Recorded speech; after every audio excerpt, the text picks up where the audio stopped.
Sleeping is important. I bet we all knew that. It's always important to make sure we're getting the best sleep possible, and proper natural sleep supplements are drug-free, gentle, non-habit forming, and really help you to do that. They've helped me. I found that the Sleep and Restore works best for me. I really like being able to sample different options to personalize my sleep needs, and I can really tell a difference in a way I feel when I wake up. So for you, if you want to sleep better, go check out Proper. Find out how it feels to finally get a proper night's sleep. Visit getproper.com and use our special promo code VIALL for 10% off your first order. That's promo code VIALL for 10% off at getproper.com. You're crazy.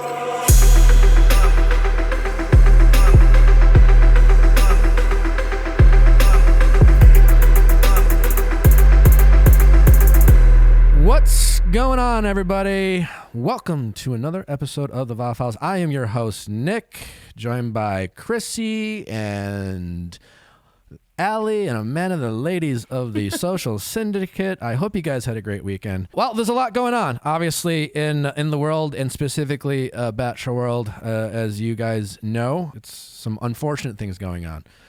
Yeah. And with that said, we do spend some time in the beginning of this episode talking about the conversation that Chris had with Rachel and why it wasn't okay and why it was unfortunate. My friend Natasha Parker, who is a part of Bachelor Nation, joins us to recap the episode. I met Natasha a few months ago. Awesome woman, really interesting. One of those few people you meet and you're just like, why did you go on this show? You're like, oh, she's very captivating. You're so awesome. Yeah, you're so awesome. You're like, well, Nick, you're awesome, and you went on that show. Yeah, I like whatever. But like sometimes you're just like, you're just like, wasn't it beneath you? Like, she's just a really cool person. Anywho. Natasha is someone I've gotten to know, and obviously when these situations where racism and conversations about ignorance come into play, I do reach out to my friends who are black and people of color to, make sure I'm educating myself and understand. Rachel's obviously been a huge sounding board and ally and friend to myself, and I'm thankful for that. And so Natasha was so gracious with her time and kind of come on. She's a ton of fun and just great perspectives on recapping, but we do spend some time at the top of the show to talk about it. I hope that you guys enjoy the listen and find it informative. But we thought it was important we spend some time on it. So, anything else to add? We have a great Ask Nick episode that dropped earlier today or last night. And on Wednesday, or tomorrow rather, depending on when you're listening, we have Chris Medina, who is a psychic. And we talk about the medium and psychic industry, of which I am a skeptic. And Chris was kind enough to join us and have a conversation about the skeptics, the criticism, just the industry itself. It was a ton of fun. I really enjoyed our time. And if you are interested in anything about being a psychic or readings or telling the future or mediums, I think you'll find that episode to be a ton of fun. All right, well, let's get into it. Again, thanks so much, Natasha, for taking the time. It's always in these situations where I know like Rachel has mentioned how tired and exhausted she is. Talking to Natasha the same way. We thank her for her time. And without further ado, Natasha Parker and Bachelor Recaps. Natasha, thank you so much for joining us. You are welcome, Nick. Happy Valentine's Day, by the way. Oh, thank you. I was alone on Valentine's Day with my little pup. Did you celebrate yourself? Which is great. Well, I did. An ex-boyfriend texted me because it's also his birthday on Valentine's Day. So he texted me Happy Valentine's Day because I was not going to text him for his birthday. Let me tell you, but I had to, right? It's funny. I had this thought yesterday. I actually put it on my stories and the audio sounded crappy, so I had to delete it. And I thought to myself, is there a worse birthday to have for men than Valentine's Day? Well, probably not. He's a lover, so he definitely, I'm sure, I don't know what he was doing, but I'm sure he got a lot of love last night or yesterday. Okay. But this gentleman from a online dating app ended up calling me, and we had a very pleasant dinner talk. So it was like a Zoom date kind of dinner? No, it wasn't Zoom. It was just over the phone. He just was like, "Oh, I'll call you this weekend." he said that like on Wednesday. So he hadn't called yet. And then like at 8 o'clock he called, and I was just finishing dinner. He was just cooking dinner. It was cute. It was cute. All right. Well, is there going to be a second date or a second phone call? Yeah, there'll be a second phone call for sure. All right. Good for you. Nicely done. We'll see. Thank you for coming on. How are you doing? I'm assuming it's been a little nutty in Bachelor. Well, it has been a little nutty in Bachelor world or in the world in general, and it's been a little hectic. How are you? Thank you for taking the time to come on here. Yeah, it's been good. But also, yes, hectic. It's been a lot of energy since Wednesday. My phone has not stopped going off since everything has happened with Chris Harrison and all the things. And then more things are happening, as we know. So yeah, it's been hectic, but there's a lot of support out there as well. Since we did Clickbait, we did our own specific isolated episode for this matter. And it's been a lot of support, of course, a lot of craziness too, always. Damned if you do, damned if you don't. You know, I always tell that to you. I always say that to you. But I'm okay. I am okay. I'm glad that Chris made his, I guess, second statement and let everyone know that he's taking a step away. I am happy about that. Okay. Well, yeah, I feel like it's the right thing right now. I mean, I guess, you know, in these times, it's, I think a lot of people want to do the right thing. And I know we've talked offline, and I know we wanted to spend a little bit of time talking about what happened before we get into the actual recap. And I guess, you mentioned like you think it's the right thing. What has this been like in general in terms of, conversations you had with like people like me? I'm assuming you have had other conversations with people in Bachelor Nation in terms of, kind of where do we go from here? And like, does this once again require us to, as always, as we always should be doing, having further conversations about racism, ignorance, things like that are going on in the world and in Bachelor Nation? If anything that this, I mean, yes, it is unfortunate that it happened, but when you look at the flip side, it has provoked conversation between people and continuing to provoke conversation between people in regards to race. Amongst the Black community, people talk about race all the time. It's a topic of conversation that we talk about all the time because it's something that is undeniable in our lives that we deal with and face every day. But when something happens and a white person says something that is ignorant, it forces other people to get in that conversation. So I'm looking at these moments as, and I've said it before, as teachable moments, as opportunities to flip the narrative and say, hey, yeah, this is, if you don't talk to people that are in these different communities on a daily basis, you might not know that something is inappropriate or racist or just wrong to say. So that's the biggest takeaway that I want people to understand. I don't think anyone in the Bachelor Nation is saying Chris Harrison is the worst person in the world. He needs to just go off and get sued somewhere or whatever. Like, no one's saying that. I think that the accountability and then the action behind it. So he's saying, hey, I effed up and I'm sorry about that. And now what I'm doing about that is taking a step away. And those words and actions put together, I, as a Black woman in this nation, appreciate that personally. I think it was the right move to do. Sometimes small changes in our routines make a big difference. That is for certain. Like putting on natural deodorant on your body instead of the harmful deodorants and antiperspirants that so many of us have been using for years. Myself included, as you guys know, I'm allergic to deodorant and I had to rely on antiperspirants for so many years to make sure I don't stink. But now, for the past, 6-7 months now, I've been using each and every natural deodorant that is so safe and doesn't have all those harmful chemicals that the antiperspirants and deodorants have that I had been using, like aluminum or parabens. Frankly, I don't know all the crap that was in them, but I tell you what doesn't have that crap. Each and every natural deodorant. I'm a sweater. I never stink. I only put it on once a day and it lasts all day long. The best part is too, because when I used antiperspirants and I'd put on like black t-shirts, I would have like that antiperspirant stain on your shirt. Never with each and every. Such a little change makes such a big difference in my life. I know you're going to love each and every too, so make the switch and take my advice. Order their sets so that you can try multiple scents. A cedar and vanilla is the preferable scent for myself, but they have some great ones. In addition to that, I got a great offer for my listeners. That's right. For a limited time only, you get 30% off your first purchase. So order now. Go to eachandevery.com/VIALL and use promo code VIALL. That's 30% off with promo code VIALL at eachandevery.com/VIALL. Brain games. That's right. Best Fiends is here to help you exercise your brain and keep you getting smarter.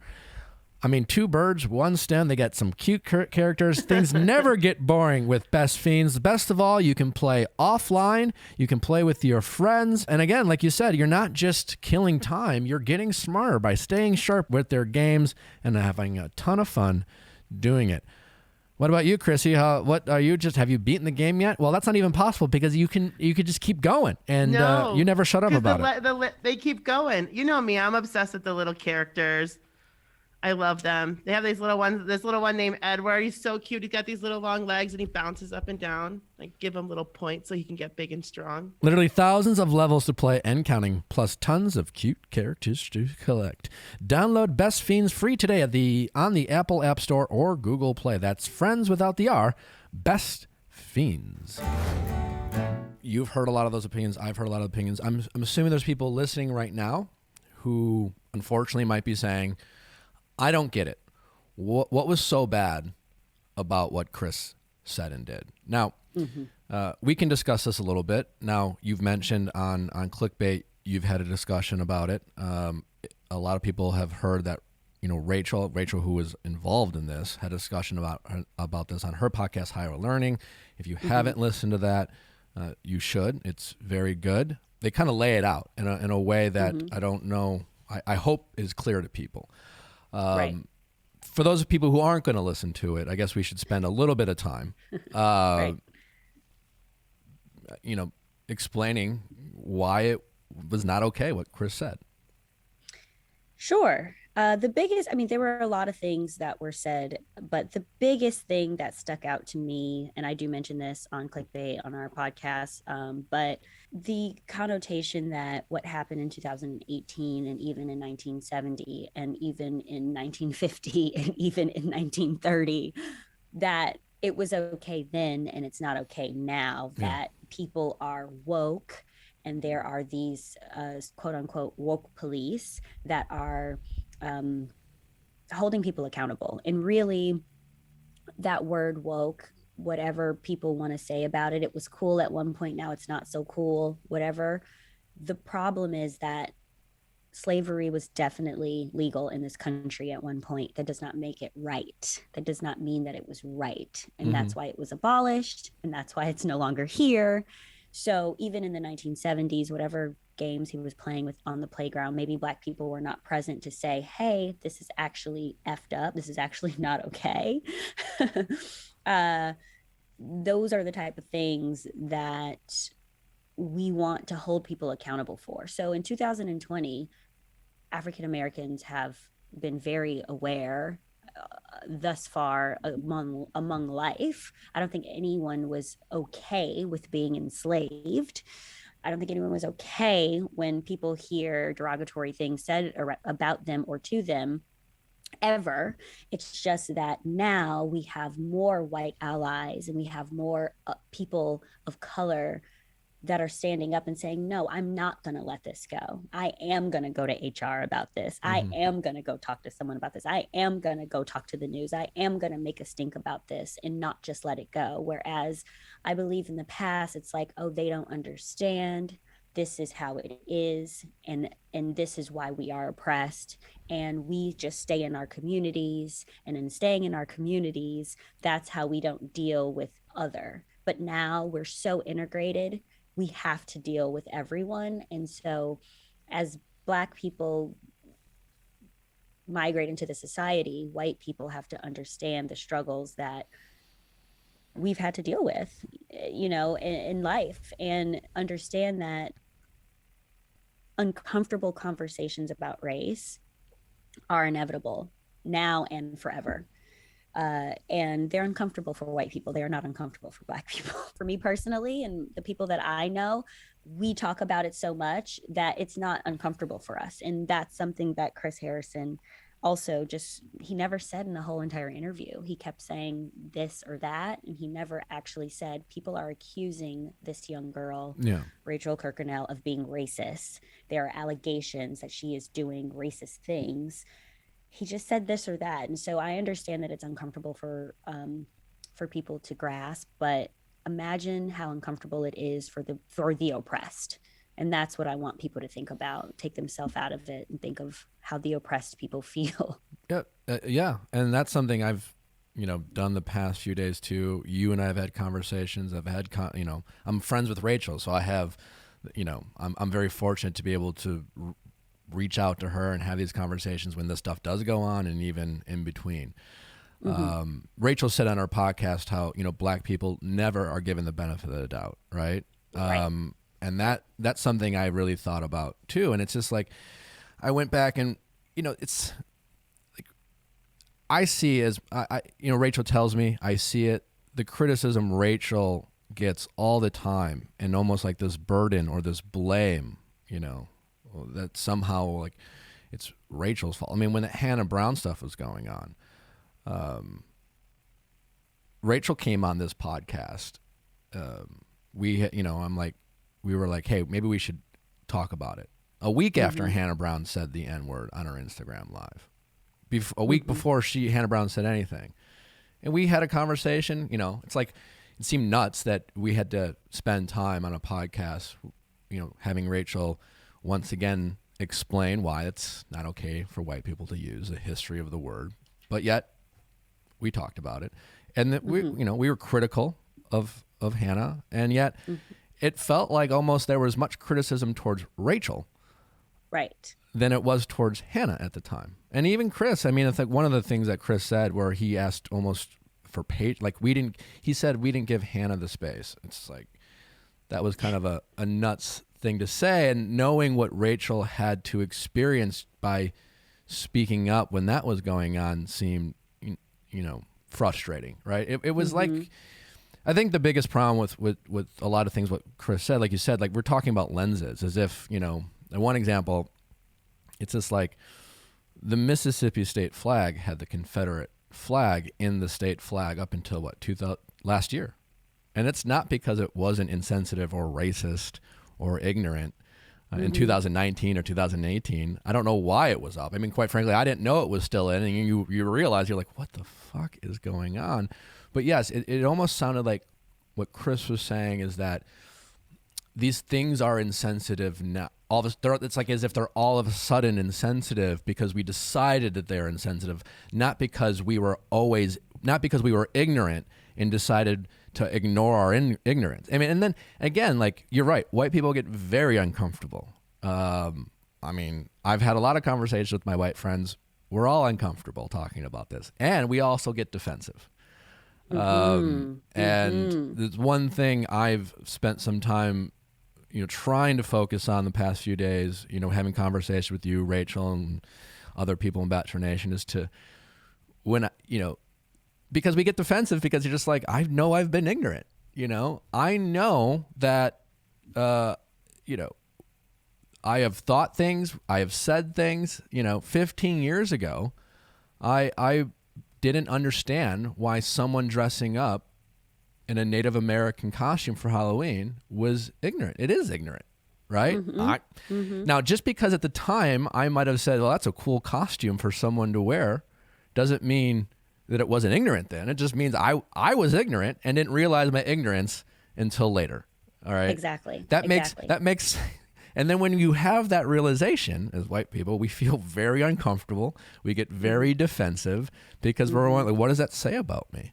Does that mean I'm, and I think there's a lot of thoughts. And I think what I've I'm trying to do, and with my conversations with my friend, is to not let my defensiveness get in the way of continuing to have these conversations, because I think that's what happens a lot. We get defensive, and then the conversation we start having is how do we defend ourselves rather than listening, understanding, and lean into this discomfort. And that's something I think we'll always have to challenge ourselves to do, but I think it's important to do. I don't know about you guys, but I have been stressed to fuck out lately. I mean, hey, tensions are high, higher than ever before. And it's really helped me meditating, just trying to be present, mindful with what's going on in the world today, while making sure I don't snap at any moment. And Headspace is helping me get there. Headspace is one of the only meditation apps advancing the field of mindfulness and meditation through clinically validated research. So whatever the situation, Headspace really can help you feel better. Are you overwhelmed? Yes. Headspace has a 3-minute SOS meditation for you. Need some help falling asleep? Headspace has wind down sessions their members swear by. So there's a bunch of reasons why you can benefit from Headspace, and over 600,000 5-star reviews, so don't just take my word for it. You deserve to feel happier, and Headspace is a meditation made simple. Go to headspace.com/VIALL. That is headspace.com/VIALL for free 1-month trial with access to Headspace's full library of meditation for every situation. This is the best deal offered right now. Head to headspace.com/VIALL today. I want to make it very clear as well. There's a big difference between ignorance and blatant racism, right? There is a big difference. So that's where the accountability comes in. No one held anyone accountable for that flag. So that's why it has been here for so long. When people start holding things accountable and people saying like, we don't want to see this, this is not what we want to see anymore. And calling out the ignorance and for a lot of reasons back in the day, it was blatant racism. It was, it just was. And now why people don't understand it is that ignorance. And Nick, and that's where I was telling you it goes so deep in the sense of African-American studies, Black history, having to, as a Black woman in school, now that I'm looking back, in middle school and in high school and in college, having to take electives that are African-American studies, having to take electives that tell me about my Black history. And guess who was in that class? All Black people, maybe 1 or 2 white people, but all Black people trying to learn about their history. So the fact that this isn't even something that is just in our history. Did you ever take an African-American history class? Was it even possible for you? No. I mean, I didn't, and I don't believe or don't remember one being available to me. Now, that might not be true, but I know I didn't take one. And whatever and that's what's you make an interesting point, because there's still ignorance. When this stuff came out about Rachel K, right? These pictures come out, and here's a picture of Rachel at this antebellum Old South party. I'll admit, I had no idea what an Old South party was. I had to Google antebellum a week and a half ago, right? I have conversations with a lot of my friends. Same thing. It's just like, I didn't know. Like, so you see the picture and your first thought is like, I'll be honest, I don't get it, right? And so now I Googled it. I read, apparently I've been informed that there was a country music band called Antebellum, and they've since changed their name. I don't listen to country music, so I didn't really know that. But you Google it, and then you read, and you're like, oh no, this is Old South. It was a party that celebrated like Old South, the slavery. I mean, I don't know how else to say it. They celebrated, right? I mean, Exactly. There's no other way to say it. So now when you read that, you're like, oh, well, that's fucked up. That's super ignorant. That's it. That's racist. Now, even for myself, I grew up in Wisconsin. While I didn't know, the thought to myself, I think to your point of Black history classes, is, well, why didn't I know that? I feel there's a guilt, there's a defensiveness, there's like, well, I guess that was ignorant. Why did it take me this part of my life to know that stuff goes on, right? Right. you know, Right. and then you But feel defensive, and then you're just like, oh shit, you know, I should have known that. And you're right. We probably should know these things. We should continue to educate ourselves on the things that are going on in our country. And I think there's a lot more of that going on, but I think we just have to challenge ourselves to continue to do more. there is, but you think about why you don't know that, and that unfortunately is on purpose, and that's why we have to change a lot of our curriculum as well, because now that you are an adult, and of course we have the Google, which we didn't have when we were younger, you are educating yourself.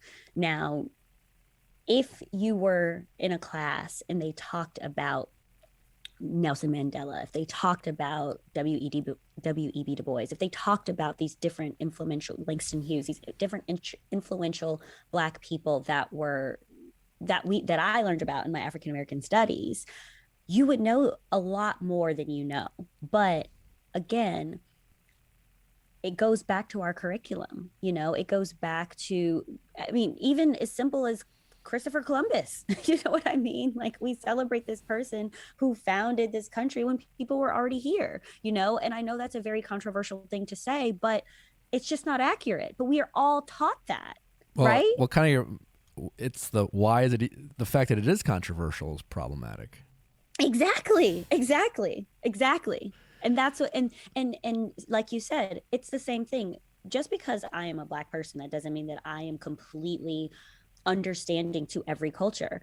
Society said that it was okay to dress up in Indian garb and even say Indian garb and blah, blah, blah, blah, blah, and hoo, and do all these things. Society said that. So that's why you thought it was okay. That was a cool costume. That's cool, whatever.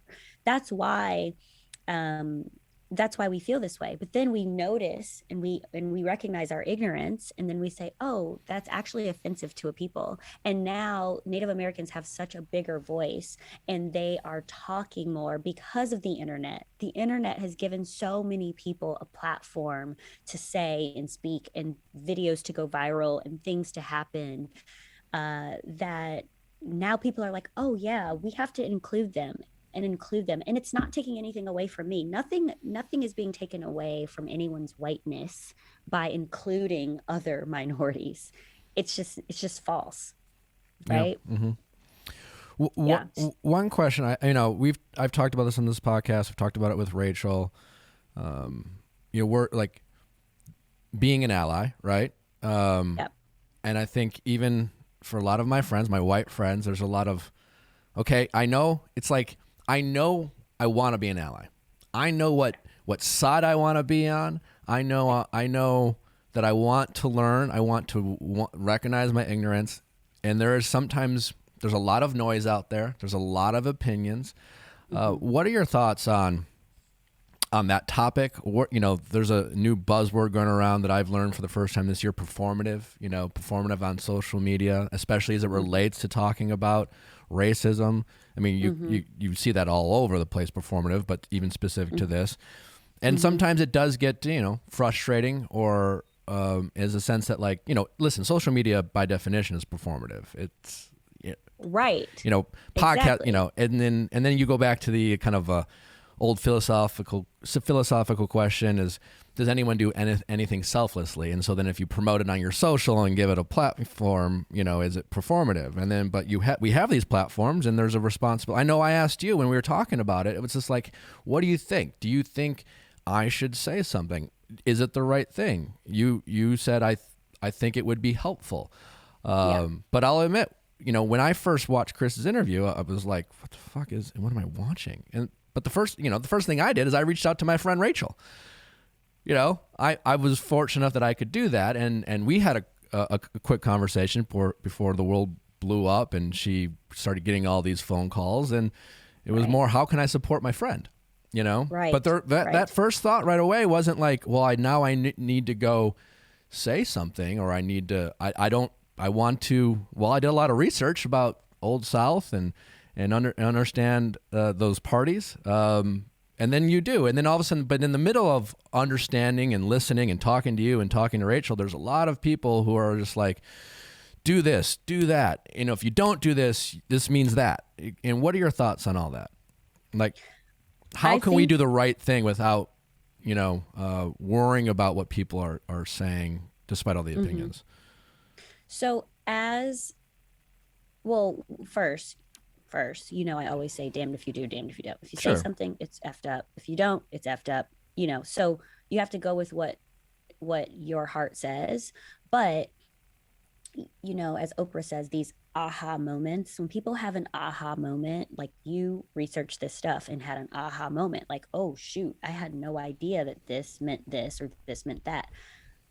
If you feel that way at your age, from where you're from, I mean, you're from the Midwest. I think it's very specific to note that you are actually from the North. So there's a lot of things in the South that you probably don't understand and don't get because you were not from there. You did not grow up there, right? Whereas other people who grew up there know things and know what these things are. So even me as a Black person who grew up in the North, there are certain things that I don't even understand, right? So with that said, when you have an aha moment, when you went on Google and researched that, like if you screenshotted, what this party meant and posted it on your social, so many people would be like, oh, what? That's what that is? Because so many people weren't invested enough to even go research what it is. People just saw a picture of a girl and was like, that's just a picture. Who cares? Right? Yeah. And they didn't even take the extra step to go and do the research and see exactly what this thing is. So my whole thing is if you have an aha moment about something, and that's what we learn in writing as well. It's like, if you have a story to tell, someone has either went through it or wants to hear that story, and it will help them in the future. So that's how I feel about social. And the biggest thing that people can do is have the acknowledgement.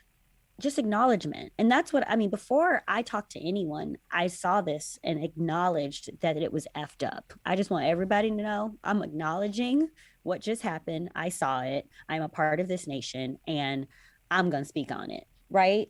So that acknowledgement, even for people to just go, like, even with Black Lives Matter, people are dying, people are protesting, people are rioting, all these things are happening. And, there were people who were just posting selfies, right? And people felt that that wasn't right. But those people maybe didn't feel affected.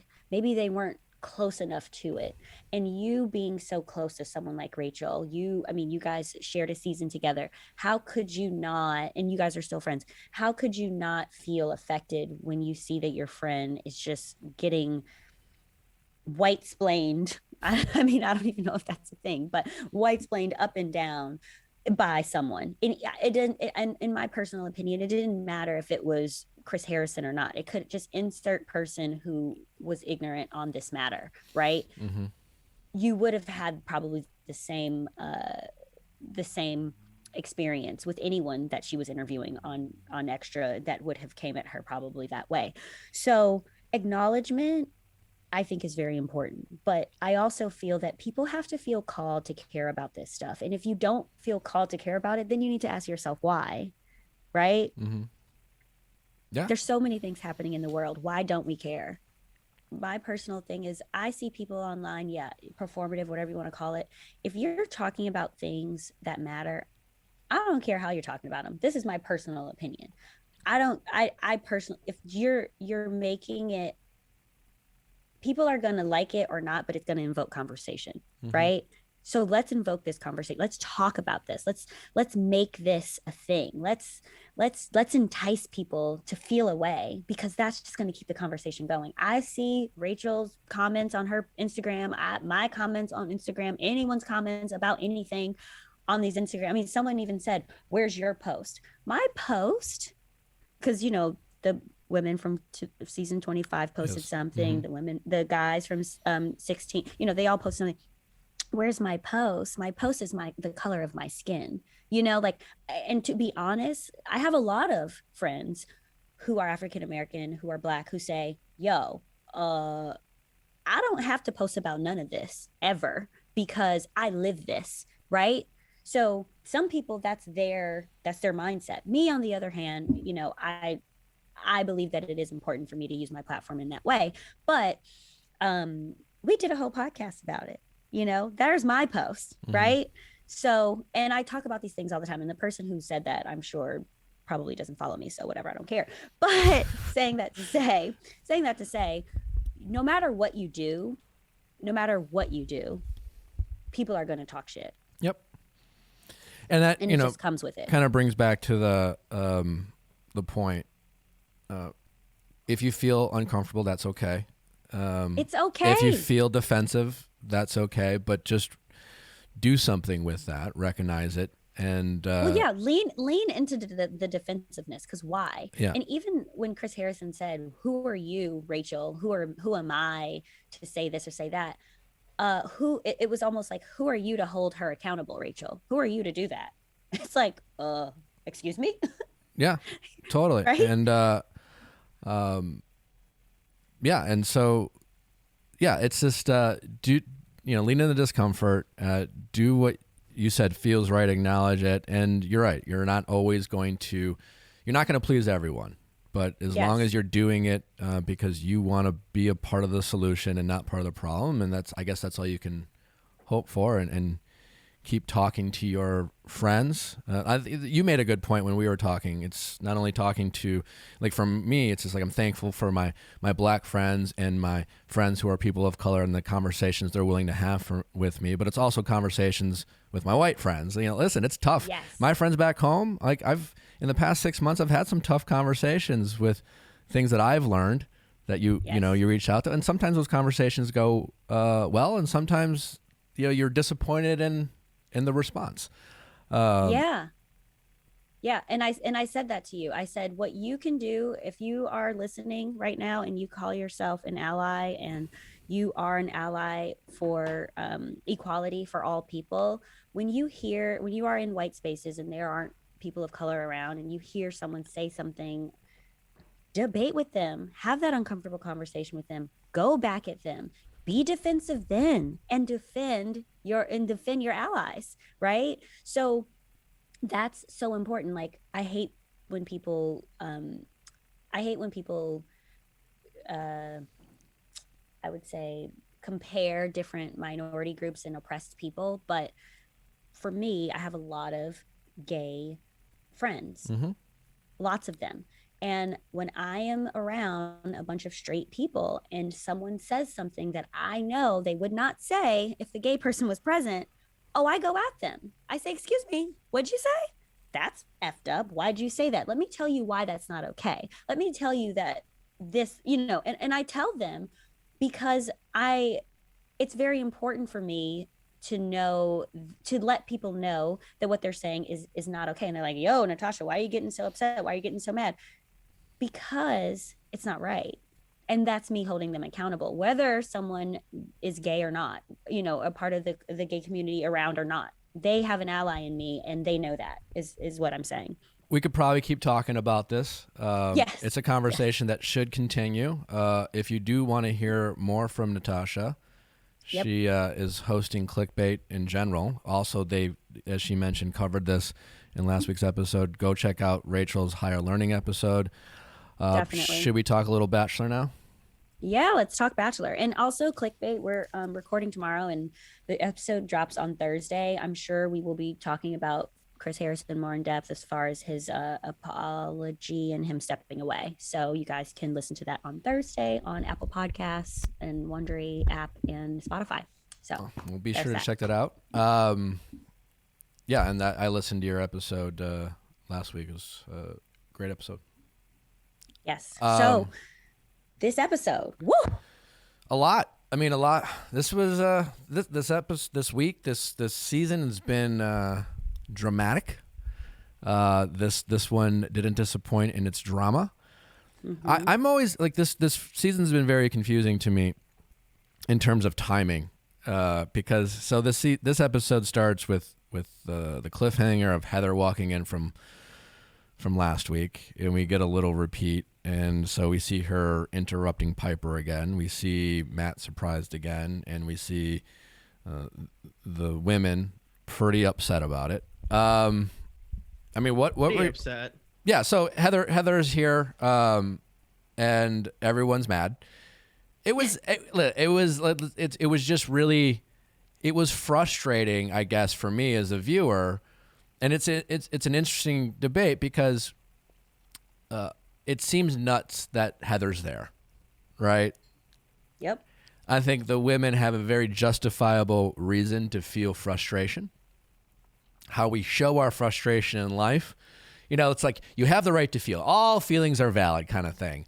What we do with those feelings, how we handle our frustration is a whole nother conversation. It's a whole nother topic. And it was a bummer to see the Mean Girl group come out again. It was what was more of a bummer is that we thought we had eliminated the Mean Girls, so to speak, from this show.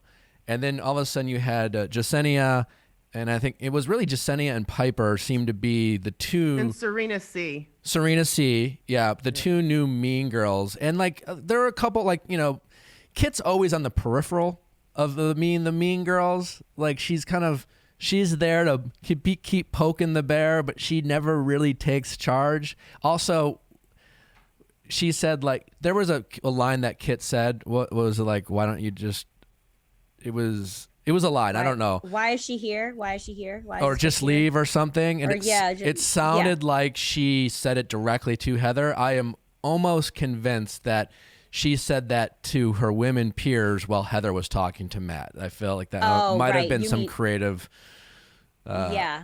You kind of have a trained eye, but nevertheless, she still said it, right? And while she might not have said it to Heather, she still said it. But it was just a bummer to see because up until this point, you're like, big fan of Piper. It wasn't a strong episode for Piper in general. It wasn't her best episode. I liked her exit, and we'll get into that later. But yeah, and then Jasenia seemed like one of the girls I think we even gave props to earlier when all the other women, when a lot of the other women were being mean girls. And I asked a question like, who were some of the women who were not getting validation from Matt at the time, that chose not to be part of the mean group? Because it's like, it's easy to be quiet when like I'm good, Matt likes me, it's cool. And Jasenia didn't speak up then. But when I saw that part when Heather came to talk, it seemed like they banded together, even though we didn't hear from certain people. It seemed like they banded together. Like people were shaking their heads like, yup, Now, I'm going to disagree with you, Nick, here. I'm going to disagree with you. Okay. Because being on the show, as a viewer now, which, I didn't watch the show before. So after my experience, I can't help but when I watch this, I always put myself in the girl's shoes or, in someone's shoes. So I always try to think like, okay, well, if I was her, and I was just like trying to think about Heather. Like if I were Heather, no, I wouldn't be Heather, like I just wouldn't be her. I wouldn't. But don't you feel like those are two separate, discussions in terms of whether you would have done what Heather did? No, what I'm saying is yes. But what I mean is when I think about the girls, so I'm going to go to the girls because we were talking about the girls. Piper, yes, a response. It was not going to be a good response. Did she expect them to be like, oh, hey, girl, what's up? Come on in. I don't like how, like, that would have been fake, right? Like no one cares about Matt if they just want another chick here, right? So that reaction that they had when the new girls came in, I thought that was a very real reaction.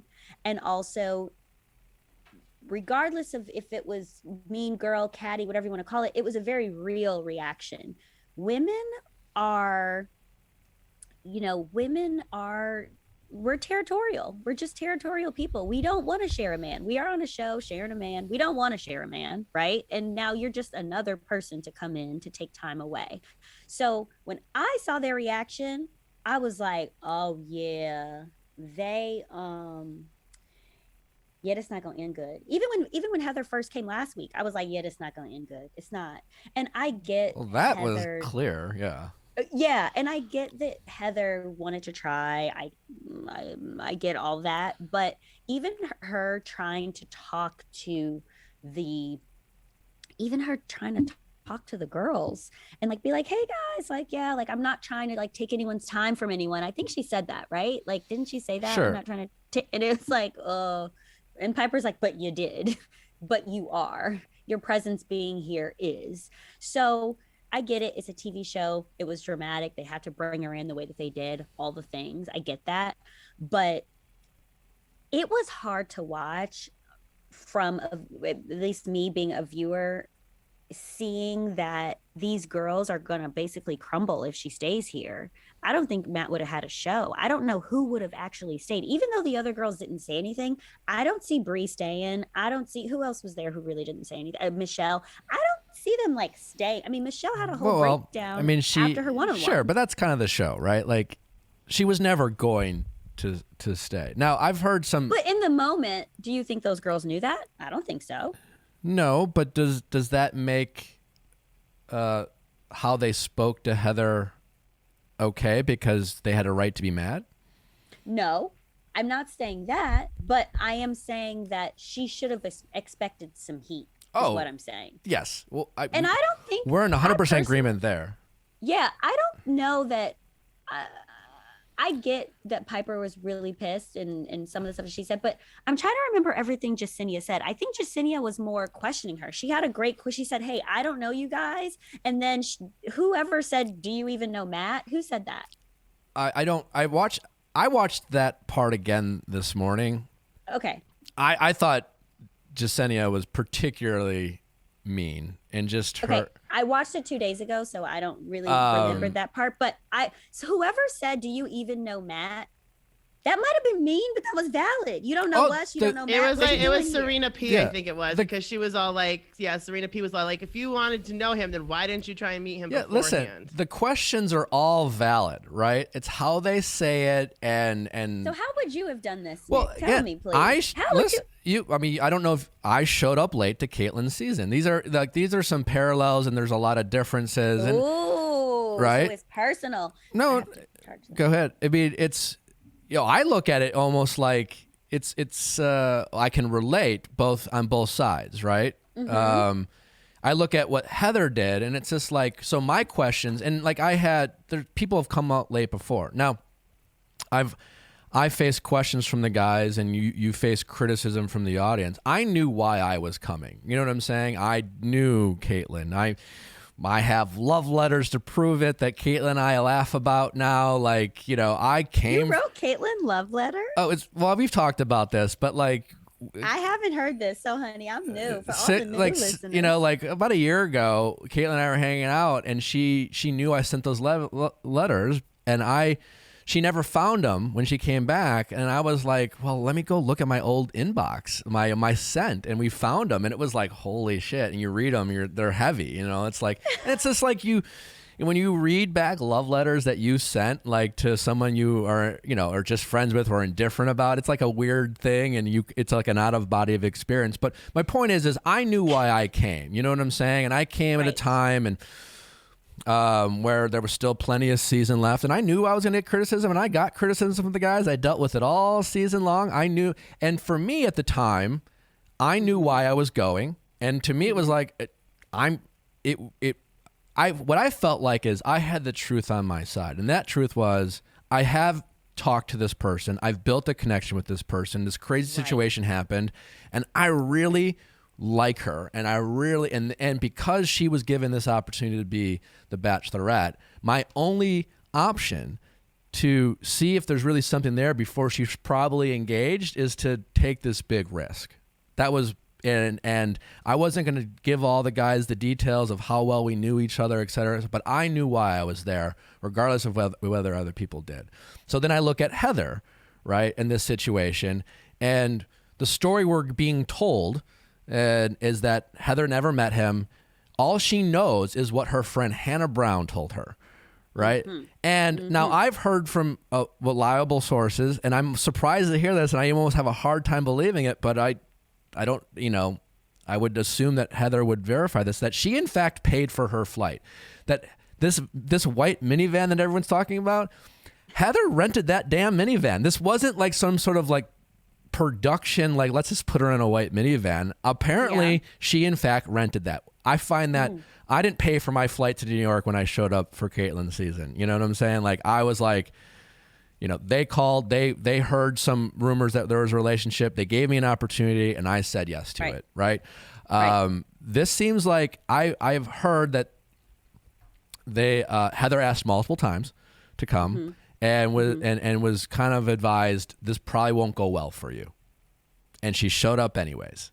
And they were like, all right, you're here. Let's do it. Now, so do I think Heather deserves heat? You know, do I think Heather is being naive to expect to come in there, to your point, and just like show up and not get all the heat she got? No, I totally agree with you. I'm just looking at it separately. It's just like, unfortunately, like Heather did all these things, and because of how they talked to her, you couldn't help but feel for Heather in that moment. They almost made her look sympathetic, even though she deserved no sympathy, I guess is my point. It's just and again, like, it's not because they didn't have a right to be mad. Right. They had every right to be frustrated. So if you were the girls, what do you think you would have done? Here's what I would have done. I would given the guy they say they're falling in love with, they say they believe in, they say I would have first wait to see what he does. Yeah. You know? And that seems like that's what Bree and Michelle did. Yep. Right? Yep. You know, these are women who are just like, I'm going to. Although. Go ahead. I did see some head nods. Oh. They were in agreement. No, they were all mad. Again, all of them have every right to be so mad. I totally get it. But it's just like, you know, I guess it was more like I was bummed that like all of a sudden I'm watching and I'm thinking, why am I feeling bad for Heather and why am I mad at Jasenia? I shouldn't feel this way. You shouldn't feel that way. Yeah. And it's just like, Jasenia, let her. She showed up 5 days. They're like, it's 2 weeks before hometowns. This was the cocktail party going into the last week before hometowns. So in the real world, that's 5 days. You're 5 days away from hometowns, and Heather's showing up. Like, what? Oh, come on. Like, Heather, you may not know a lot about the show. I know you're on Colton season, and there's a lot you might not know, but you know enough that was an impossible, like, you look foolish saying, I'm prepared to get engaged to Matt. Like, you just, you sound crazy by trying. She sounded crazy. She right? sounded completely crazy. And is it a valid question to ask? She looked great. She looked wonderful. She looked great. She looked wonderful. She really did. She looked great. She really did. But so I will say, you know, now that I'm thinking about it, you know, on my season, Alea comes back, right? She gets sent home and then she comes back. And I remember that day so clearly. And it was a very long day. It was, of course, a very different situation because she was already on the season and then she came back. You know, it was a very different thing. But I remember just being like,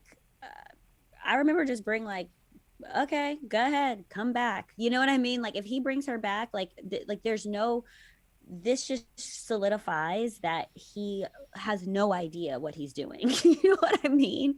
And those were my thoughts. But my beef was always with him and it wasn't with her at that point on that day. Does that make sense? Mm-hmm.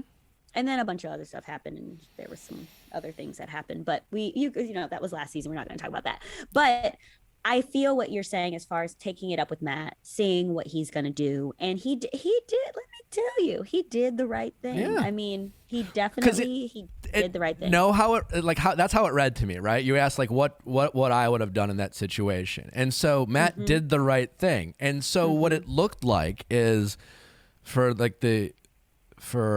Piper and specifically Jasenia and Serena, because they're the ones the most outspoken, and I guess a little bit Kit, is that we've all thrown temper tantrums in our life. We've all reacted, especially when we feel passionate about something, and then we throw these fits. I know I've done it, and then me too. And then we find out that we essentially threw the temper tantrum for no goddamn good reason. For no reason. And you're just like, you feel stupid, you feel dumb. And I was surprised. And then when Piper got to go talk to Matt, it just didn't seem like, maybe we didn't see it. Maybe there was a recognition by Piper we didn't get to see. Right. Yes. It just but it looked like there was no like, maybe I overreacted, like I guess I got a little mad, but thank you. I know, like I get that it's hard for you, Matt, and you didn't ask Heather to show up, but like I don't know.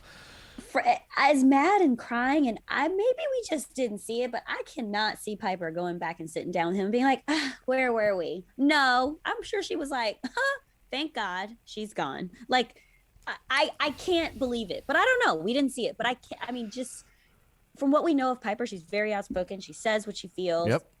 I always want to give the benefit of the doubt, but I don't know. It was kind of funny to see, and I don't know if this is Matt. Matt's very cautious, and he wants to be nice and respectful and say the right thing. And so I know when Heather shows up, he's like, I want to be nice and respectful. But like this idea, listen, throughout my life, I had so many wonderful women friends that have tried to set me up. And these are women I respect, I love. And I'll tell you what, I love them and I respect them, but when it never worked. I have this friend and blah, blah, blah. It's just like when Matt was like, I've never met her, but like Hannah Brown says she's great. So I guess I have to seriously think about it. I was just like, what do you mean, man? Like I don't understand. Like the guys generally don't like to be set up in general, and even though it's their good friends, do women? Maybe people don't, right? Because like just because your friends think they're good people doesn't mean they're right for you, And it was just like I don't understand this whole like strong consideration for Heather. It would have been nice to see Matt be like, "What the fuck are you doing here?" Like, I mean, the laugh. I mean, it probably was a nervous laugh. For sure, it's an awkward laugh. Yes. I was like, they know I thought they knew each other. Because he was laughing so hard, like, remember that day that I saw you that one day? Like, I was like, maybe he's remembered. Yeah, I feel like I read somewhere that Matt, since post-show, did an interview and acknowledged that he had met Heather at least once, like in passing. Like, I could be wrong there. Okay. And listen, again, I've said this 100 times. It's impossible, and it's very difficult to be the lead and be the Bachelor. And in that moment, I'm sure Matt was thinking, what the fuck is going on? Why is she here? I'm sure he was mad at production in that moment for being like, what? Why do I have to deal with this? Like why do I have to like explain that like Heather's not bad, but I'm going to send her home? Like, why do I have to fucking do this? I'm certain Matt felt that in the moment. And, it's just like, and then he just like awkwardly laughs and, I don't know, but he does, the right thing. Heather goes home in her minivan. They brought that full circle, and now we are in, I guess, this season has been weird. I just want to point out just how little time all these women have had, like more than any other season, because they've had so many women and so many new women show up, and then you have Heather, a new woman of this season, show up 5 days before hometown. You only have one person get a second one-on-one, and it's usually by the time hometowns are upon us, usually 3 out of the 4 final 4 have had 2 one-on-ones, and now you only have one, and that is Serena P is the only one who had 2 one-on-ones. And it sounds like after watching the episode that the reason she was probably got that one-on-one is, one, I just want to point out, I said watch out for Serena P after she got that first one-on-one. Matt really likes her, and clearly he does, but now we found out that we're not sure how much Serena P likes Matt. And it seems like, if I had to guess why Serena P got that one-on-one, is because it was one of the women that Matt's most interested in, and she's the one who needed that time more than anyone else. Yeah, and he didn't know where they stood. Yeah, and then, so how did you feel about the tantric yoga and Serena's P's like response to it? So this was very interesting. This date was very interesting. So I personally loved the aspect of the date. I thought it was really cool because, I'm into yoga, I'm into tantric. So that was like, I was like, oh, this is fun. But she didn't even like it. I was like, oh gosh. So my question is, when it comes to this type of stuff, because I am a yoga teacher and meditation teacher. You are? Yes. And I well, it must have really struck a chord. I mean, yeah, it really did. My question was, is she just not connect? Like, was it the physical aspect of it with another person, or was it just who the person is? Because yes, tantric, I mean, we saw this with on Tasha's season as well. Her and Blake did something like, yeah, it was kind of, they've done this before. I think JoJo did it with Chase on her season. I mean, again, by the nature of where they're stuck at a location, they have limited options and having to kind of reuse themes they've done in the past. So bringing in a yoga instructor makes sense.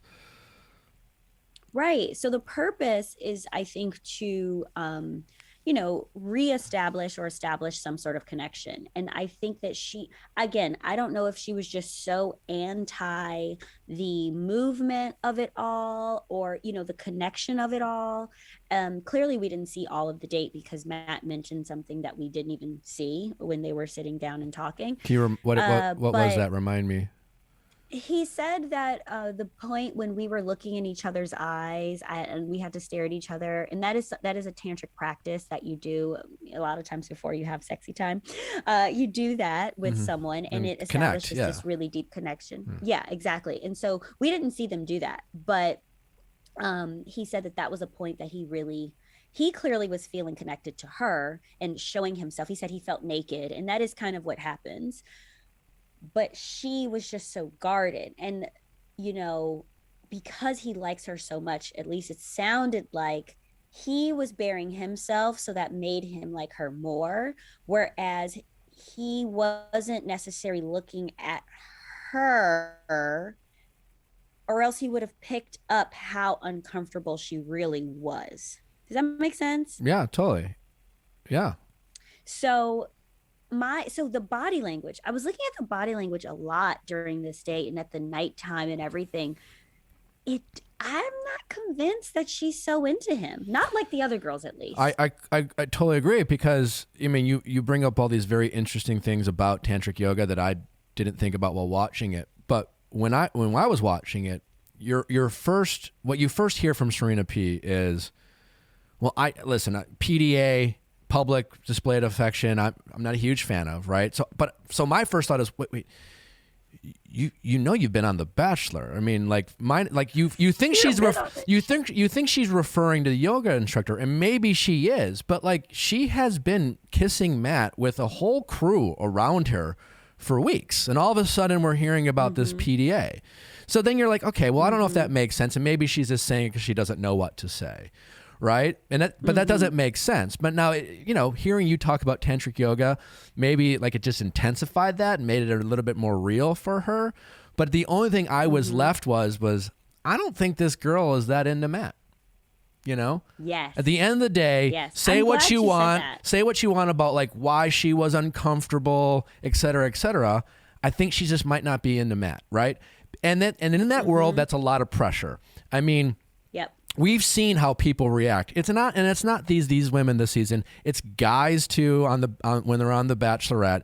There's this pressure. Wait, you don't? Why are you here if you don't? There's this pressure to be just as in love with all of your peers, especially when people start saying I love him or I'm in love, and you're just like, well, I don't know if I'm there yet. And then everyone's like, well, if you're not in love, why are you here? You're wasting our time. It becomes, you get very defensive of the fact that you're not maybe feeling the same as your peers are just constantly talking about. And so there's well, I gotta engage. I gotta fall in love more. And so I appreciate why Serena P might be feeling nervous about that, or almost, there's a weird, only in Bachelor world do you feel guilty about not loving someone. Or maybe in the real world you do too, but she seems to be conflicted with that, because you can ask yourself, well, why doesn't she just leave? Well, she's in this bubble, and she sees this, handsome, nice guy, and she sees everyone else being like, I'm so in love, and she's probably just trying to get there. Yeah. And I think for a lot of people, I'm not saying that she doesn't like him, but from the body language, it was like she might be someone that this world doesn't work for everybody. Right. Yeah. It doesn't work for everybody. And she could be thinking to herself, like, after this, if we make it whatever, I really like being with this person, I like talking to this person, after, when we are in closed doors, when we are this or that, that's when we can really bloom and grow. Because he said, we've established the friendship, like we've established that. And for some relationships, you establish the physical first and then the friendship, and some people it's the friendship and then the physical. So I think that's another reason why she got this date, because he clearly really likes her. She's gorgeous. She really is like an air every time you see her on screen. She's very vibrant and fun and funny and all the things. So maybe it's that after effect. And we're also comparing these relationships as viewers. We're comparing these relationships, and we're seeing, like, I'm thinking about everybody else's one-on-one. Like I said, Michelle, and that was the most chemistry that I saw personally. The one-on-one Matt had with Michelle. Yes. Yeah. Just a level of the one-on-one with Michelle. Yeah. It was just like, this is the when you hold hands and you link like that, you're not like holding like this. They were like, they were in there. They seem the most comfortable with each other, a mutual respect. They very easy to relate. We talked about this before. Like, clearly Matt and Rachel think each other are hot. Like, right. There's a definite chemistry there. I will say, for the first time this season, every season, and I felt this, like, there is a point in the season where, if you really pay attention, you can tell who the lead feels the most comfortable with, right? And because towards this time of the season, like, listen, it's hard to fall in love with more than one person. You can want to make. It? I think so. And I mean, really fall in love. I mean, you are the former Bachelor. When you, I mean, but everyone's different personality. But I think it's. If you're going to if you're going to get to a point where you're going to get engaged to anyone in 6 or 7 weeks, like, you really have to focus your energy on that relationship. I don't know how you can get to a point to fall in love with anyone in 6 and 7 weeks without, like, really focusing on it, let alone 2 or 3 people and constantly. Right. So in your head, and I'm sure to some degree it's different for everyone, but if you if you are the lead and you happen to start thinking about weeks as you get toward the end, who might I pick? Because you're thinking about it all the time, right? And then if you do, this is. Yeah. I mean, tell me. Yeah. If you do lock in on someone, right? Then you're just like, you feel a sense of relief. Oh, I think I'm going to pick this one. I was nervous about this not working out. And then you really want to build that relationship. But all these women and all the men who are on The Bachelorette, you always hear, I don't get enough time. Well, once the lead likes someone, they don't get time with the person they like either. They have their favorites, the lead, right? The lead has their favorites, right? Oh. So every time the lead's on a date or having a conversation with anyone, there are people they enjoy those conversations and time more. And there are other people where they're just trying to be nice. There's exactly. Just trying, right. And towards the end, as it gets emotionally stressful and physically stressful for the lead, when he's with the person he likes the most, there's this release of, like, I just want to enjoy this moment. I just I feel the most comfortable here. And when he gave Rachel that one-on-one, that group date, Rose, and then had that little, like, song time, he put his head in her shoulder, and there seemed to be a from Matt. And every lead experiences that, because he's just like, you're the person I like the most. We only have about 20 minutes, and I'm going to have to go back to being the Bachelor. But right now, I'm with the person I like. I felt that with Vanessa. I've had other conversations with leads before where it's just like, you're trying to protect that relationship while getting through being the lead. Usually what happens by the Right. time you're at the end, you're just like, I think I could pick this person. How do I get to the end? And Yeah. I kind of And saw he- that with Rachel this episode when he was dancing with her. And for me, it was before the dance. He even, with going and agreeing with what you're saying, he said, when I'm not with you, I'm thinking about you, Yeah. or something like that to her. Yeah. And I was like, oh, that's deep right there. Yeah. You know, I was like, oh. So It- I definitely think that, yeah, it's just, and going from even when he said just being the other girls, going from the group date rose, giving her the rose, I'm like, well, I got something special. And they're like, for Rachel, it's like, oh, you know? Oh yeah, it was a really, it was dramatic and it was hard to watch, but it was good television where you just see every sad face after Rachel got that. It's the Matt and Rachel are dancing, cut back to like just the pressure that is this time of the season, right? I mean, even like Yeah. I've been such a Brie fan this whole season, and then you hear Brie like, I don't think we've heard that. I mean, maybe we have in past seasons, long ago, but Brie's just like, I just want you to know I quit my job. And it wasn't like I quit my job. I quit my career is what, I heard from her, like that she loved her job, but she was reaffirming to Matt, like, this is important to me.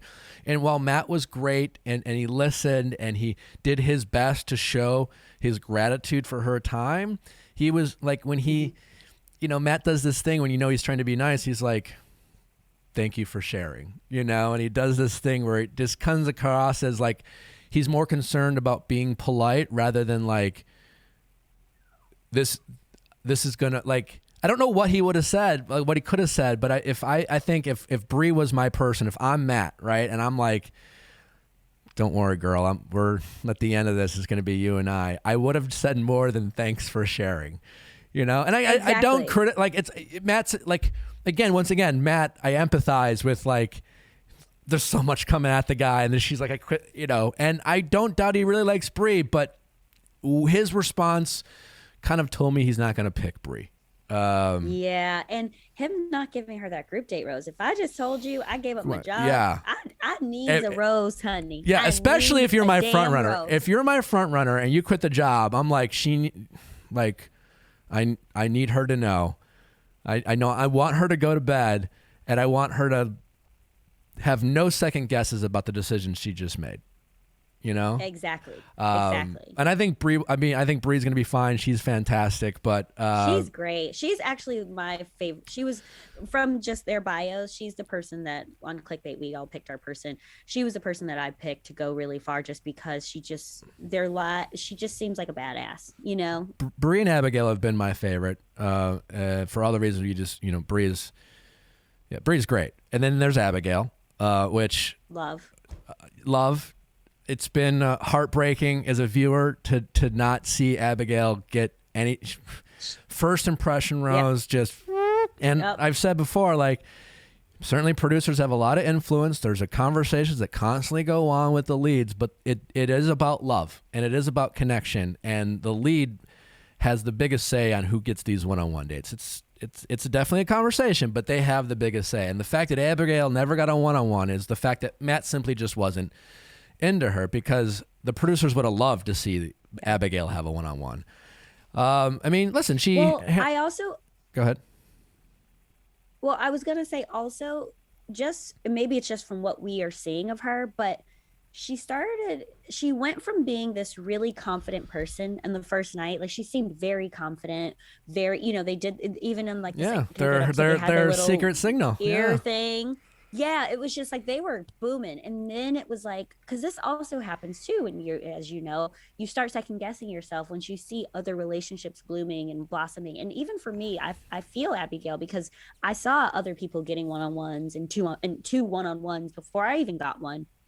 And so that makes you, it makes you second guess yourself. It makes you doubt yourself. It makes you think like, well, I know how I feel when I'm with him, but clearly he feels otherwise because he's in these other relationships, but maybe I'm tripping. So maybe I'll say, and that's where those things, you start second guessing yourself. So that confidence starts to diminish because you don't feel that high anymore. So I kind of saw that too. And even the conversation that she was saying, she's like, it's like now, instead of this confident person that he sees that he first saw, when he sits down with her, it's like, hi, I'm sad, I don't get a one-on-one. Now you're just like sad, and that's not the person that he gave a first impression rose to, right? No, yeah, but at that point, that was that classic, Abigail goes in there and kind of, I guess, confronts his,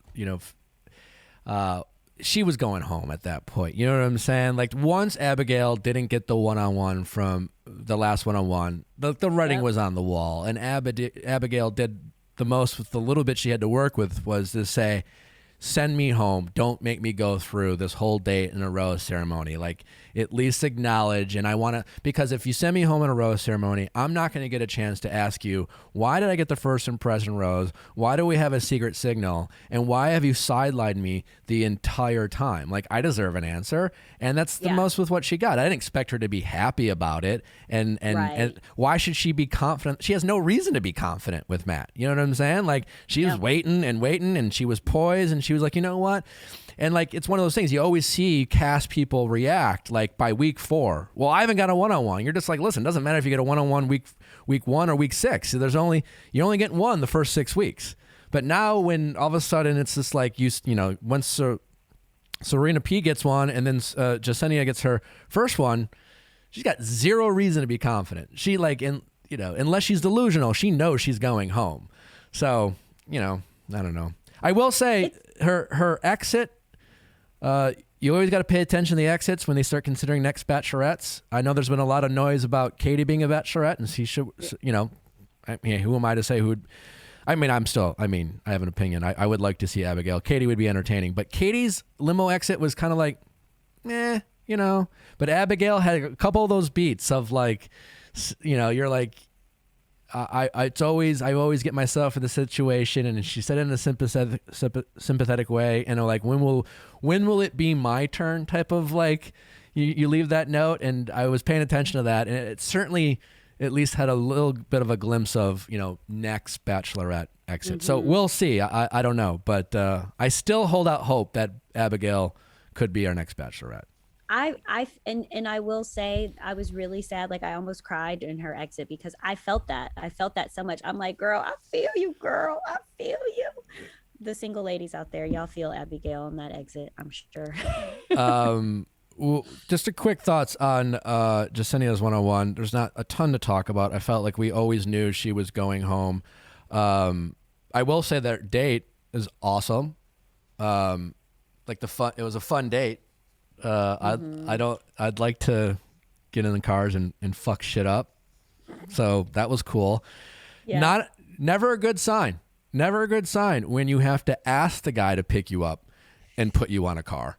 And then it was hot though. Like the shot of it was hot. The shot was hot, and it made for a good like preview, because like in the previews you're like, I'm thinking there's no way Jasenia's not going home, right? But then we see the preview and I'm like, and even my girlfriend now who were watching goes, but they're making out in a car. And you're like, oh, that's a good point. Like, how can he make out with her in a car?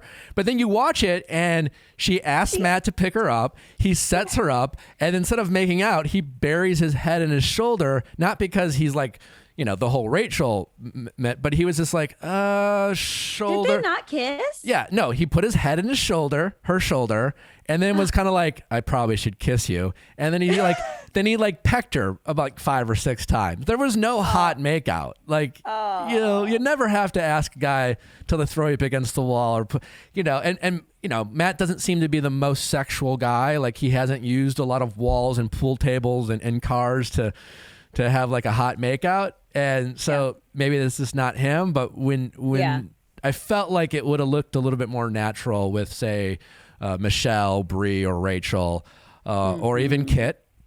But I mean, just saying. Yeah, because he picked her. Did he pick Kit up and put her on the kitchen table?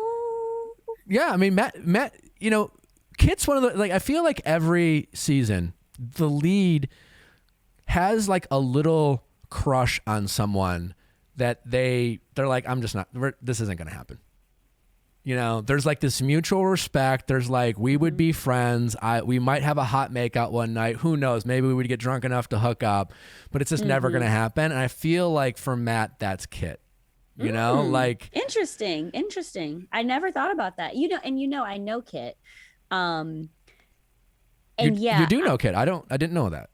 Oh yeah. I know her. I talk about it on my podcast too. When the first time that I met her, it was very funny.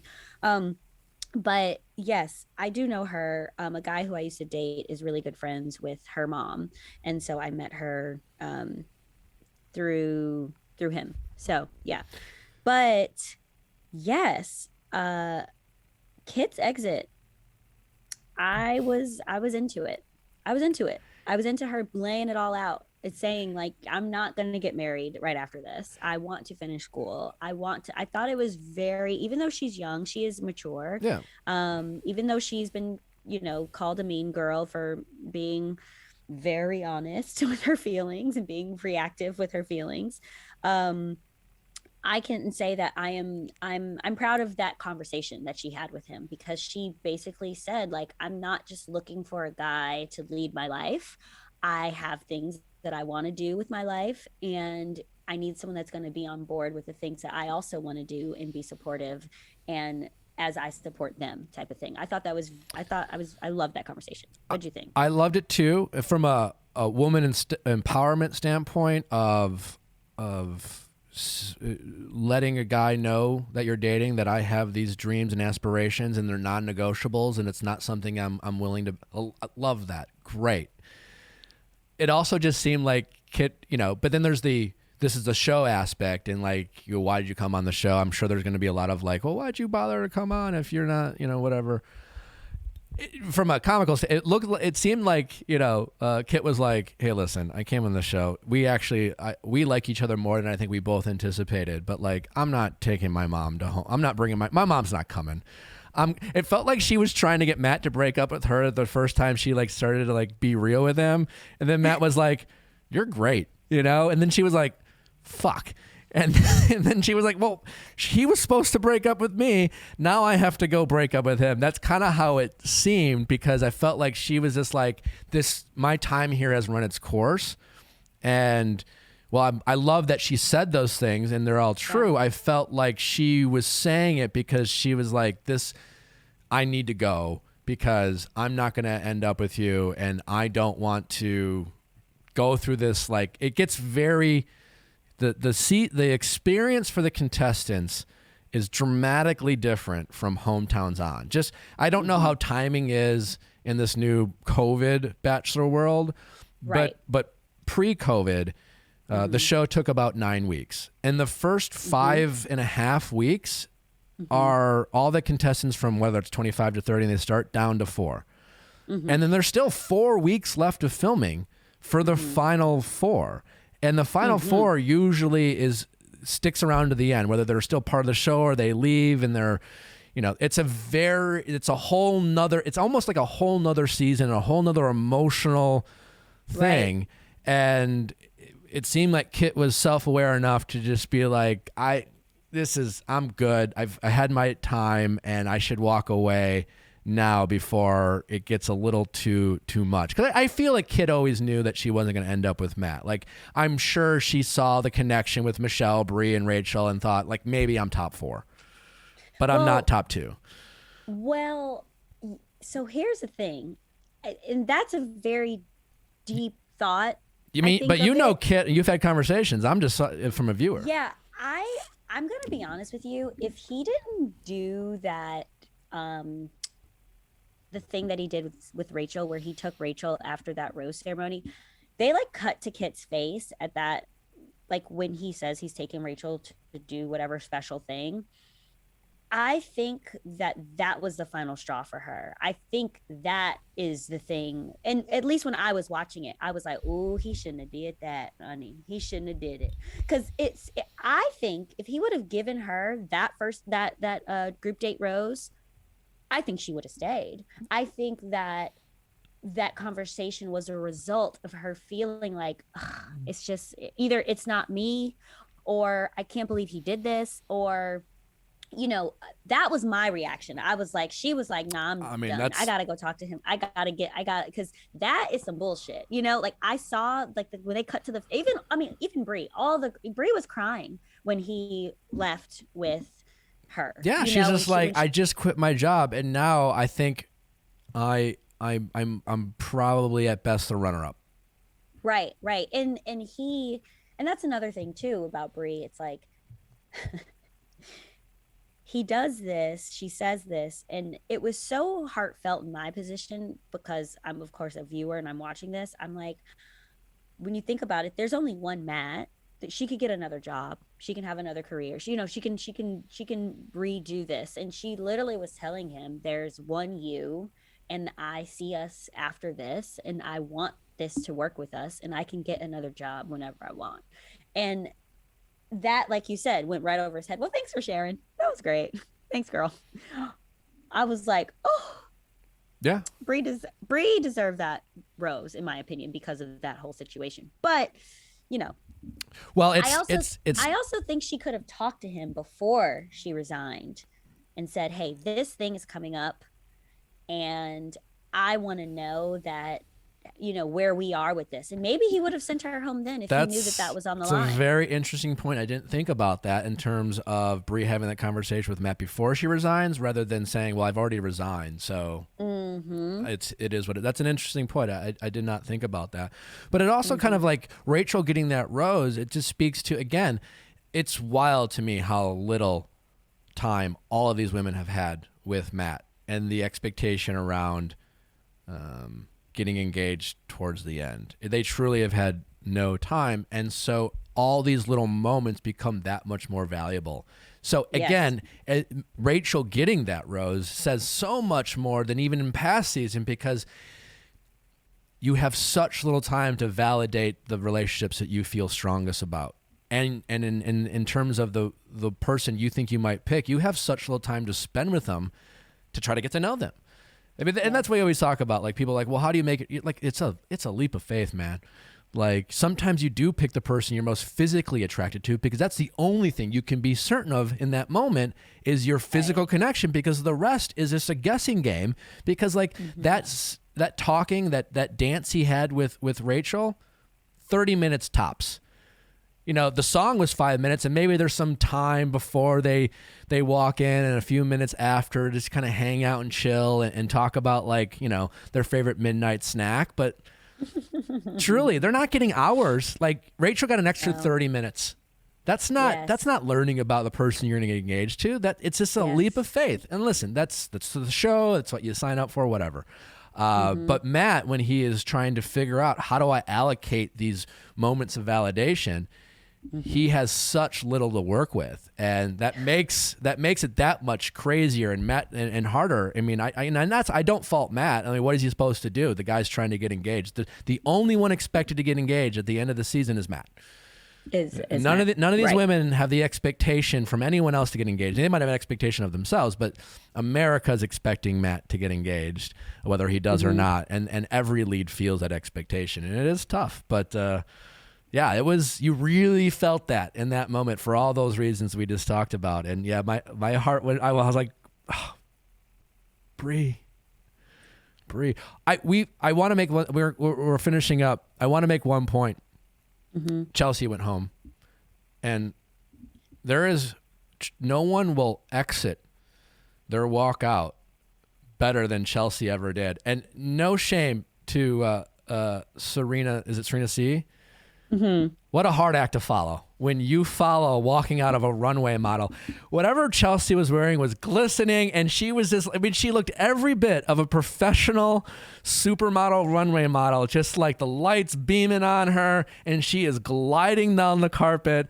And Serena looked like walk. That's just not a walk. She was gliding down there, and I was just like, damn. And then, fucking Serena C had to follow. I mean, I wouldn't have wanted to follow Chelsea in that moment. She's just like, props off to Chelsea for that moment, because it was a walk. It was No, Chelsea, yeah, and it was like it was. I mean, she probably. I mean, she probably can't even help it. It's probably just a strong walk. Oh And my if God. she go in to get coffee, I want to it's take a strong walking walk. lessons from Chelsea. It was just like, woo, like, man, how do you own that moment so well? You know, oh God, I would just. Yeah, yeah. I actually, I did not know that she was gonna go at that time. I thought maybe Serena was. I actually thought it was gonna be Jasenia. I thought we were gonna see a one-on-one with him and Chelsea instead of Jasenia. I thought maybe Jasenia was gonna leave that time, but I was surprised. I mean, other than I died on the vine. I was certain that Katie was going to go home this week, not last week. I've been wrong a lot. It's been harder to tell just because there's so much drama and so many moving pieces this season. It's been harder to figure out. I mean, when Bree and Michelle got the roses, I had like an audible like, I'm a big Michelle fan, so it was down to Michelle and Piper, and Piper's great, but like Piper didn't have the best episode.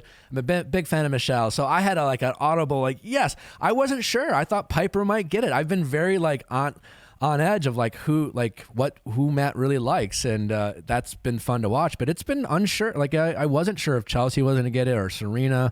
Michelle is my she is my Bachelorette pick if she doesn't. No, I mean, that'd be great. Michelle, I mean, she just, and then even at the end of this episode when they showed all the Michelle moments, the cracking the back, yes, and then her doing the push-ups, like she just seems like so cool. She seems cool, but she's still elegant, but she's still a lady. You bring up a good point. Like Abigail, for her story, like we haven't had a lead that, with Abigail being deaf and representation of that community, that I think that would be really unique and cool. So like, I just like that. Michelle seems to be like, in as much as I like Bree, we don't get to hear a ton from Bree. So to your point, like Michelle, it's clear her ability to carry a season, her ability to talk to all her men. Like I feel like, at least from what we're seeing, I have no doubt that Michelle would get things out of men that maybe some of the other women might not be able to get out of because of her presence and her ability to just both like have serious conversations and be playful. So I think that would be an excellent choice. I'm still going to go with Abigail, but I think Michelle would be 28, excellent. Is she 28? Yeah. So yeah, more like an age, kind of a believing that you're really ready to settle down. I mean, age is relative, but yeah. Right. It's relative, but I do think the fact that she's 28, she is a teacher. She's probably been doing her career for a little bit, Yeah, I love her. I love her. Yeah. No, she would be great. They got some really strong choices. Whether it's Katie, Abigail, Michelle, Bree. How old is Katie? 20. Oh, Katie's 30. I think Katie is the oldest. I saw something about her tweeting about being 30 and listening to Justin Bieber live. Yeah. So I think she just turned. I think she was 29 when she was filming.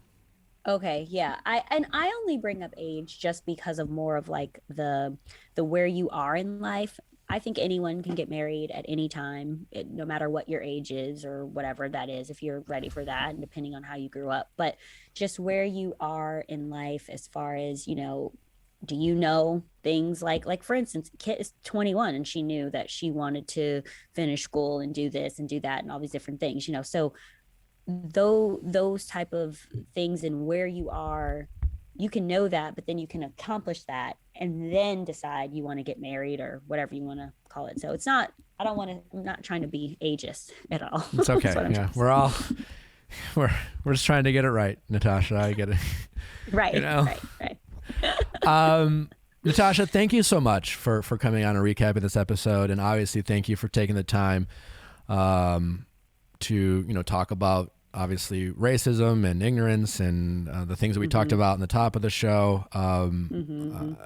It's obviously it's important, and every moment that you give us is, I think, great, and we very much appreciate it. And you can find Natasha every week on Clickbait and follow her on all things social. Yes? Mm-hmm. Can you remind the people where they can find you?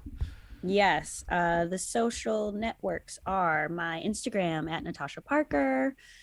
Clickbait Instagram is at clickbaitbn, and we are on Spotify, Wondery, and Apple Podcasts. On Thursdays is when when we normally air, unless there's a special episode. Unless there's that special episode, Nick. But thank you so much for having me. This is really great. Nice to catch up always. You're great. You'll have to come back for one of our Ask Nick episodes. I feel like you would be great at giving relationship advice. Oh, yes. I mean, those who cannot do, teach, right? That's what they say. Coaches don't play, you know? Why do you think I can do this? No, you're fantastic. It's been fun getting to know you. We got a chance to meet in person a few months ago. And again, just thank you for being someone that I can reach out to. And if you are interested and, continue to educate yourself on the things we talked about, like I said, check out Clickbait, check out Higher Learning, and, as Natasha says, the Google. The Google. Just do what you can and challenge yourself to continue to, lean into the discomfort. It's okay if you feel defensive, but don't let that be a reason to shy away from, playing your part. Amen. Mm-hmm. Thank you guys for listening. Don't forget to send your questions at asknick@castmedia.com, cast with a K. We always appreciate you taking the time and listening. We will be back tomorrow discussing psychics and mediums with Chris Medina. We have a real fun conversation with Chris to talk about that topic of one. I'm a bit of a skeptic, and Chris was so gracious and cool to allow that conversation to happen. That hasn't been the case with other people in his profession, so it was a really fun conversation. Be sure to check that out. Other than that, I hope you guys have a great day. We'll see you tomorrow.